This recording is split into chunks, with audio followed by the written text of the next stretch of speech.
Hello and welcome to the Christmas special for Athens Kaleidoscope. I hope you're having a good holiday so far and that you'll have a fun time with us during our Christmas special. And I guess I shouldn't say us because you may notice Nana's not here. I thought she was going to be here today and then I found out she's under the weather. So she is not here, but she sent a Christmas message, which I will read to you. She said, "Ho, ho, ho, Athens. Do you remember the Saturday morning radio show, Let's Pretend? This is a season for all of us to try and kindle whatever love is left in our hearts and share with others. Sing the old songs, hug your loved ones, pray your old prayers, and let's pretend and hope that somewhere over the rainbow, bluebirds still fly." I hope you enjoyed that. And I hope Nan is working on having a good Christmas herself. Speaking of old Saturday morning radio shows, well, I don't know what morning it was, but that one of my earliest memories is marching around the breakfast table with my mother. And I forget what show that was. It was somebody's show, maybe Arthur Godfrey, I don't know.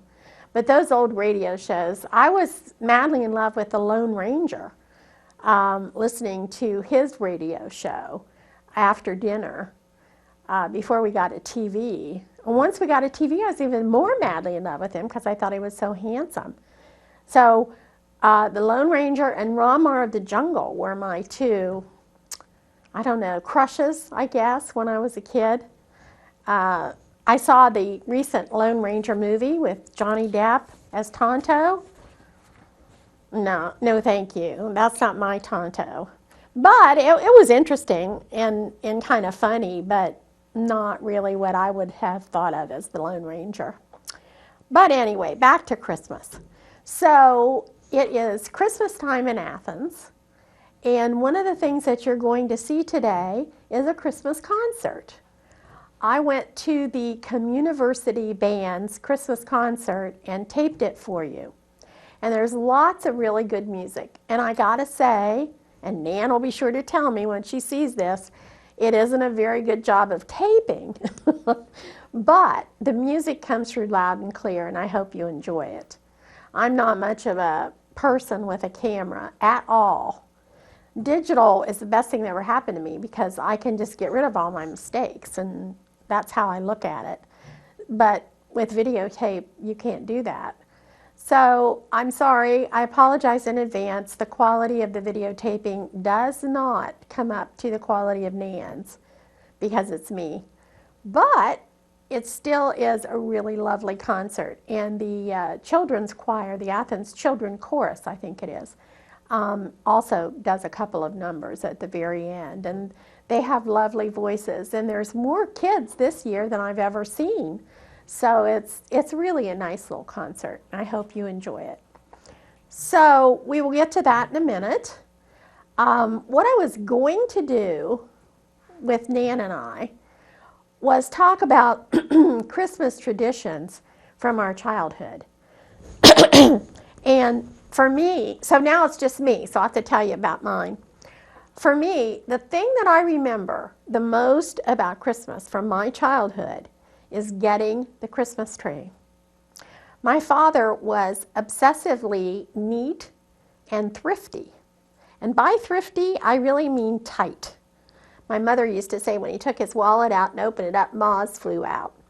So he never wanted to pay very much for a tree, and he wanted to get the most he possibly could for his money.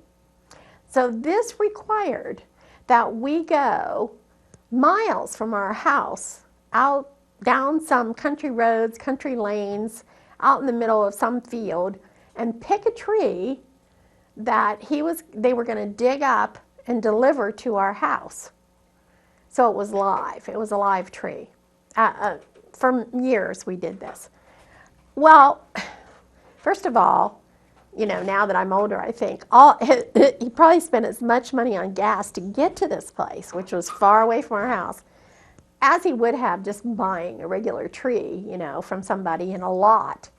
But no, we could not do that. We had to go out in the middle of nowhere, pick out this tree, and it was a feat to even get out there. into that field.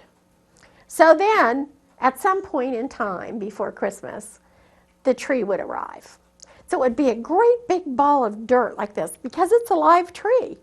So I don't know, maybe it weighed 50 pounds. I don't even know what it weighed, but it weighed a lot. I know that. Well, my father was, at this time, I think, the foreman, a foreman in a steel company. And they manufactured, one of the things they manufactured were tubs and buckets. So he would bring home a brand new tub, bright, shiny silver tub, and we would put the tree in that. We had to get the neighbors to help us. I mean, we couldn't get it in there ourselves because it was so heavy. So we'd go in this tub. My mother would surround it with some kind of a tree skirt, and it would be in front of our fireplace. And then, of course, as you know, what would start happening? Needles would start dropping off. My father would water it. It would get soggy in the tub because he put too much water. The tree skirt would get wet, and we'd have a big trauma. So it was always something. And then my father had this thing for angel hair. Do you remember angel hair? I don't know what it was made out of, but it was this stuff, and you pulled it apart, and it was, I don't know what. I guess it was kind of like hair. And it got everywhere, into everything. And it was really difficult to get it straight on the tree. You know, it always wanted to clump up. But my father loved it, angel hair, and tinsel. So we had tinsel, angel hair, lights, and some ornaments on that tree. And by the time that poor thing, Christmas was over, and that poor thing got to go outside. It was looking pretty bad.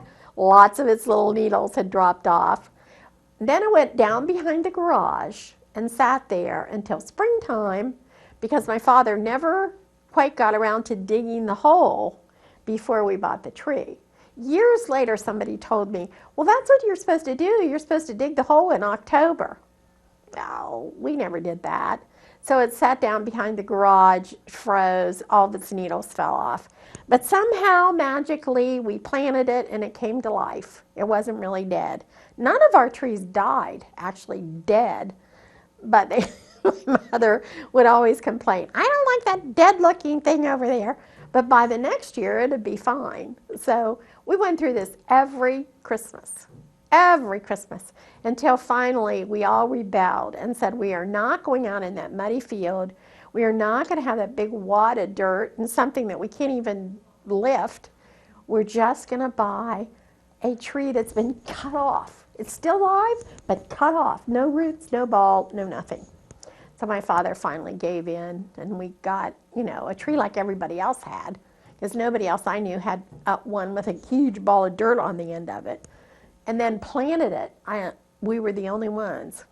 So the first year we got one that wasn't live was the thrill of a lifetime for me, because we could get it, we could bring it home, we could put it up, we could decorate it. We didn't have to wait for some guy to deliver it and, try to get it in the house, put it in a tub and all this kind of stuff. So that was thrilling. Well, then my mother saw artificial trees. Oh, she was longing for an artificial tree. All her friends had artificial trees. Well, by this time I was a teenager. My father was horrified. The very thought that you would have an artificial Christmas tree was just anathema to him. So we snuck out and got an artificial tree and put it up while he was at work. And when he came home, he was like, he didn't know what to do. He didn't know whether to yell. First of all, he wanted to know how much it cost. Remember, he was very thrifty. And then, the more he looked at it, the more he said, well, you can't hardly tell that it's not real. So we finally got artificial trees in our life. And that then we just took it out of the attic and put it up, And speaking of that, my Aunt Betty's best friend, Joan, she got an artificial tree, and she said, I don't want to take all those ornaments off of there and, take it all down and put it away. So she got a skateboard. She put her artificial tree on this skateboard, and when she was done with it, she skated it into one of her spare bedrooms and covered it with a sheet. And it sat there all year until she skated it back out again. How's that for having a Christmas tree story? Okay, so enough of our, or my, Christmas traditions regarding the Christmas tree. And let's get on to the Christmas concert was at Memod this past Sunday, which was December, 15th, 14th. So I hope you enjoy it, and more on this Christmas tradition thing later.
Well, I hope you enjoyed the concert and the Athens Children's Chorus. I thought they sounded great.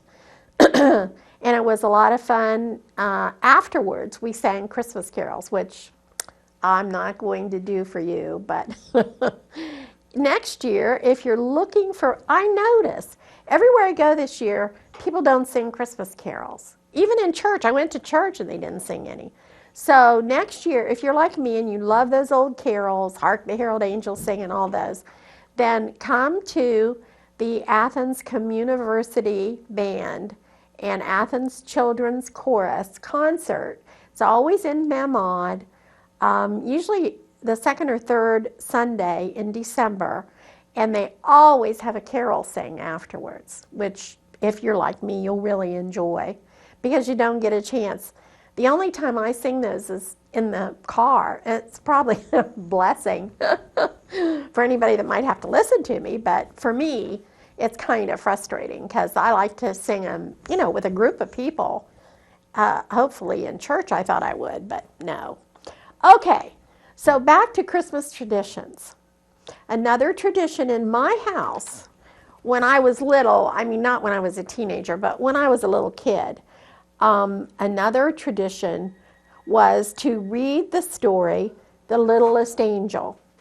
And if you remember that story, and there's you're seeing a picture of the front of the book that I still have, that my mother read from. That's the original, I think, edition of The Littlest Angel. If you're not familiar with the story, I want to just give you a little synopsis of it so you'll know whether or not you want to read this to your children or your grandchildren. I'm sure you can get it at the library if you don't have it. It's probably online. If you go to one of the online book suppliers like BookBub or Amazon or whatever, you can probably get it for your Kindle or your iPad or whatever device you use.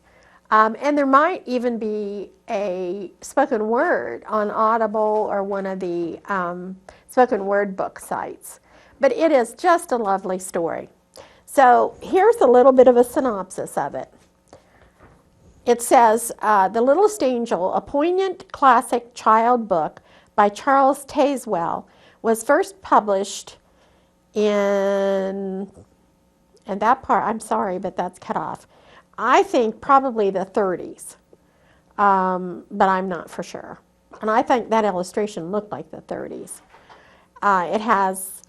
It's an inspiring story about a little boy who has recently become the littlest angel in heaven and is really homesick. He drives the other angels to distraction with his piercing screams and his slipping halo.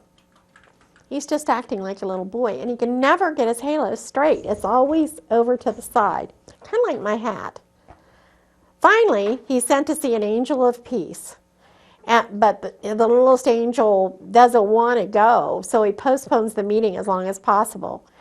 But to his surprise, the understanding angel really does understand. And he's been a little boy too, after all. So he kind of sympathizes with him, empathizes with him. and responds to his wish for the little box of treasures he left at home. So, with his treasures to keep him company, the littlest angel is happy, well behaved, to the delight of the other angels. When Jesus is born, the littlest angel thinks long and hard about what he could give the Christ child. And he finally decides on his little box of treasures, which includes a variety of things. And I'm not going to go any further than that because you have to read the rest. If you don't know the story, you have to read the rest and enjoy what happens to him. It's really, I don't know anything about Charles Tazewell whatsoever, but I think that he must have been a delightful little boy at some point in time because he really seems to understand about little boys and how little boys are. And I have 3 grandsons myself, so I get it. And the youngest one, this always makes me think about the youngest one because he's 5 now, maybe I'd say 5 and a half. And this would be what he would do. I can just see him in this story. And if you have a little boy, grandson or son, or you did have a little boy who was 5 at some time in your house, I think this will really hit home for you.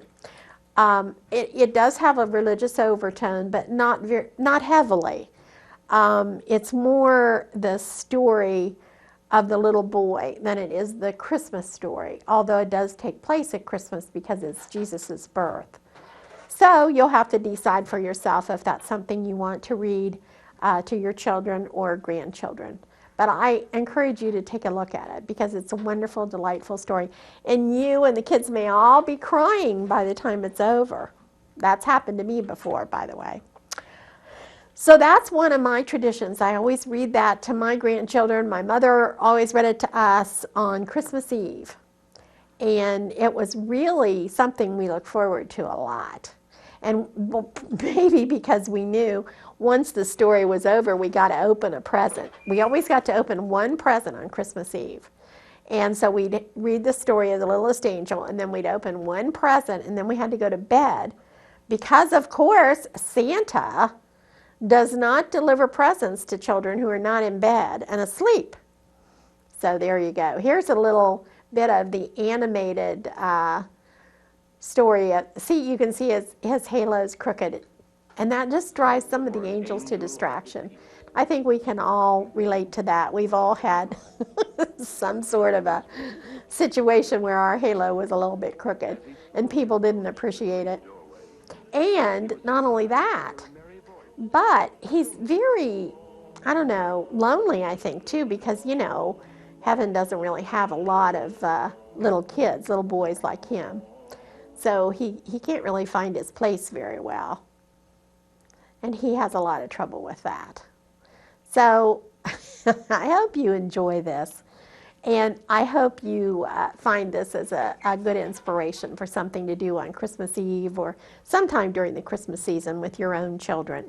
I play a lot of Christmas music every December around Athens, and I play a lot of instrumental things, you know, like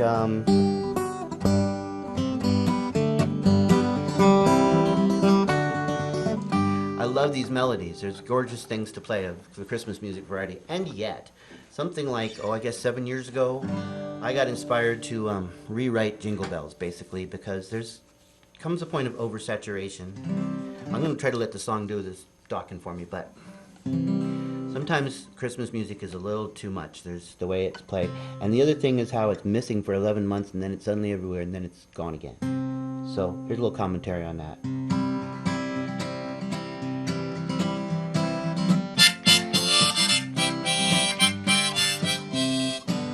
They'll all be done with all those stupid songs. They'll go back on the shelf, back where they belong. 11 blissful months with nary a one in sight. What fun it soon will be to hear no Christmas songs tonight. No Christmas songs on the intercom, no holly jolly schlock. Now it's time for bluegrass, reggae, country, blues, and rock. No rumpa-pum-pums or fa-la-la-las, and Rudolph's not around. Mommy's not with Santa Claus, 'cause Santa's done left town. If you sing the first Noel in March or May or June.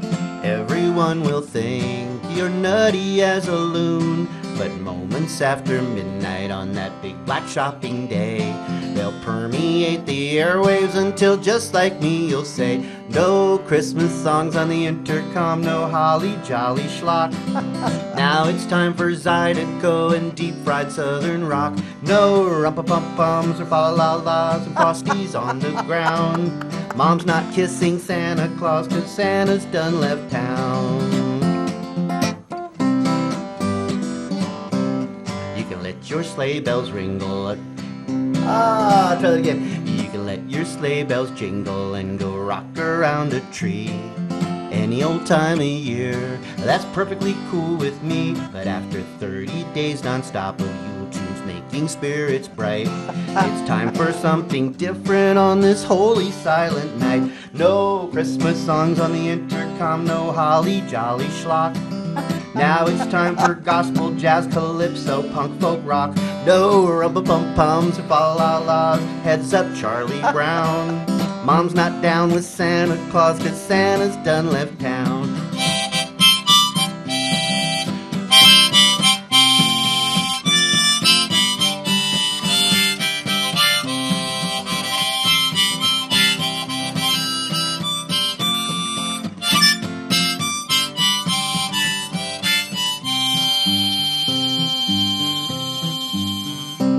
I don't mean to be no Scrooge, to all a good Noel, solstice, Kwanzaa, Hanukkah, and New Year's Eve as well. But isn't it strange how tunes you'll never hear are suddenly everywhere for 30 days before they slip away into thin air? No Christmas songs on the intercom, no holly jolly schlock.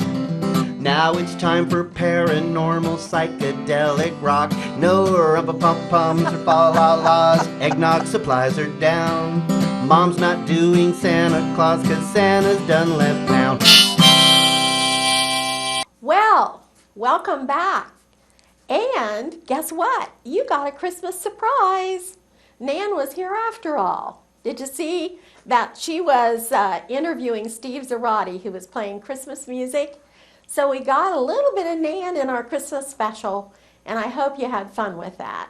Steve always reminds me of Pete Seeger for some reason. I guess it's the, playing the harmonica and the guitar and everything from the days of my youth. I think of all the Peter Paul Mary, Pete Seeger, all those people that sang the folk music. We don't see that very much anymore. Now, for your next treat. Oh, you have a couple of treats coming up, believe me. The flash mob clip that we're going to show you takes place in the Smithsonian's Air and Space Museum, and it almost brought tears to my eyes. I hope you love it because it is such a beautiful tribute to Christmas, and it was such a surprise and a Christmas gift to the people who were in the Air and Space Museum and of course knew nothing about it. And I guess I should say, for anybody that doesn't know what a flash mob is, a flash mob is a group of people who are going to put on a performance, but they do it in a public space and they infiltrate that space. They have their coats on. They just look like regular people in a mall, or in this case, tourists in the Air and Space Museum. And then slowly, one by one, or sometimes in small groups, they come together and they start doing their performance. And the people are dumbstruck. Some of the faces that you'll see people watching this are priceless. So I hope you enjoy it. And then finally, our last piece is a reprise of something from our 2013 holiday music. And it's the entire Ohio University musical group effort. It's the orchestra, it's the singing men, it's the women's choruses, it's the communiversity chorus. It's a huge group, not a flash mob, but kind of a musical mob, doing a beautiful piece with two beautiful solos. So I hope you enjoy that.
that mob.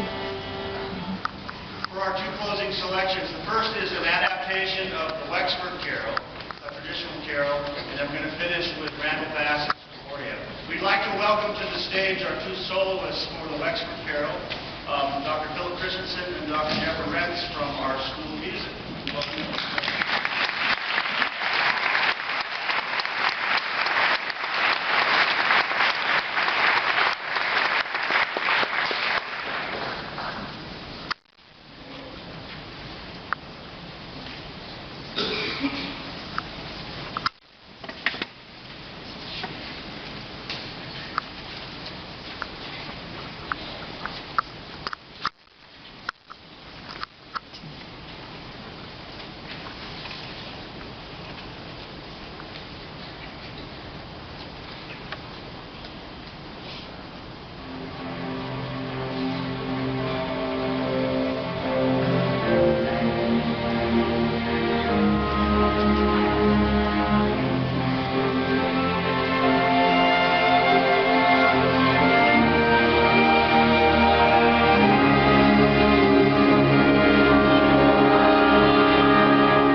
So that brings us to a close. We have done our Christmas special. I hope you've enjoyed it. I want to say hello and goodbye. Hello to Nan. Sorry you weren't here today. I understand, though. Under the weather is something I've experienced myself. So, Athens, I hope you didn't mind that it was just me doing the Christmas special and you just heard about my traditions. But I certainly enjoyed doing it, and I'm enjoying saying I hope you have a very happy holiday, a great new year, and we'll see you in 2015.